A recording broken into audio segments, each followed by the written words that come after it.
Now, Mexico's most wanted man, the drug lord known as El Mencho, has been killed in a military operation.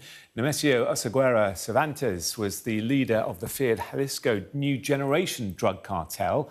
The US had previously offered a reward of $15 million for information leading to his arrest. I'm joined now by journalist Adam Hancock, who is in Mexico City. Hi, Adam. Just explain then how this operation unfolded. Yeah, we've had more details from the military here in the last few hours. It was a dawn raid in the central western states of Jalisco. The military were trying to capture El Mencho, but it seems that there was some kind of shootout between members of the cartel and members of the military. And during that shootout, it seems that El Mencho himself was actually injured.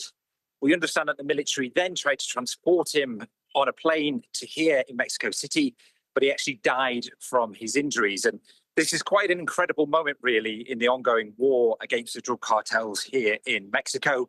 He's a huge figure leading one of the most feared drug cartels in the country, very much mentioned in the same breath as the likes of El Chapo. And it certainly sent shockwaves around the country today.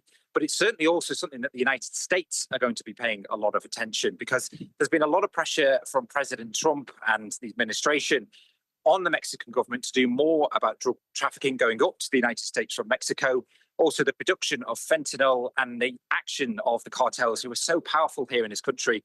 But today now, with the death of El Mencho, the authorities here certainly have a prized asset that they can show to President Trump to say that they are taking this very seriously.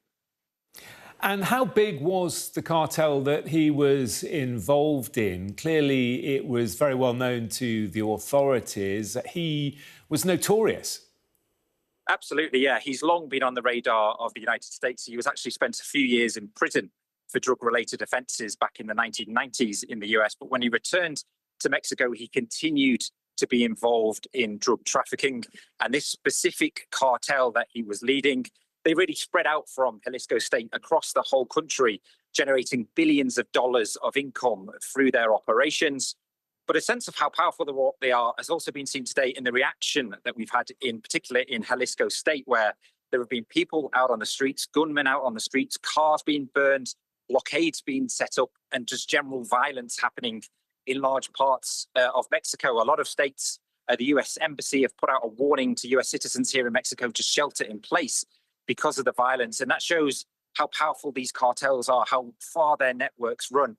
And the response is often the same way. When one of the kingpins, when one of the leaders of these cartels, when they are arrested or taken out, we often see violence flare up. And that is exactly what has happened today. And I believe a number of troops killed as well in this operation. Is that right? Yeah, I've definitely heard reports of troops being injured and other people being killed during the operation. It's not yet confirmed exactly who they were, but it certainly sounds like there was a shootout and it wasn't a smooth process in the process of trying to capture El Mencho. Now in the state, it seems to be a very severe state of emergency right now. We've seen across the state, including coastal areas, tourists there, very confused because they're seeing lots of fires. They're hearing gunfire, and they're also hearing reports from the US telling them to shelter in place. Some international airlines have cancelled flights to the coast in Jalisco state. And we saw some pretty shocking footage earlier from Guadalajara International Airport of people running through the airport, panicking. You could see smoke rising in the distance. And just a reminder, of course, that Guadalajara is one of the host cities for the World Cup, which is going to take place here in just a few months' time. Just finally, Adam, we know that the United States is very worried about fentanyl, especially coming across the border from Mexico. Was that the main drug that they were trafficking? Yeah, one of them, fentanyl production, was certainly something that they were involved in. Also, a lot of cocaine was sent from here in Mexico up to the United States as well. You may remember earlier this year that this particular cartel was actually designated as a foreign terrorist network by President Trump. And he's continuously talked about the need for Mexico to do more about cartels, even threatening US intervention if more isn't done. So I think today, for the Mexican authorities, it's certainly a win in terms of taking out one of the leaders of the biggest and most feared cartels. But they'll certainly be nervous about the violence that we're now seeing across the country. Yeah, especially, as you say, with the US Embassy in Mexico telling people to shelter in place in those areas affected. Adam Hancock, we appreciate your time tonight. Thank you very much. Adam Hancock in Mexico City for us.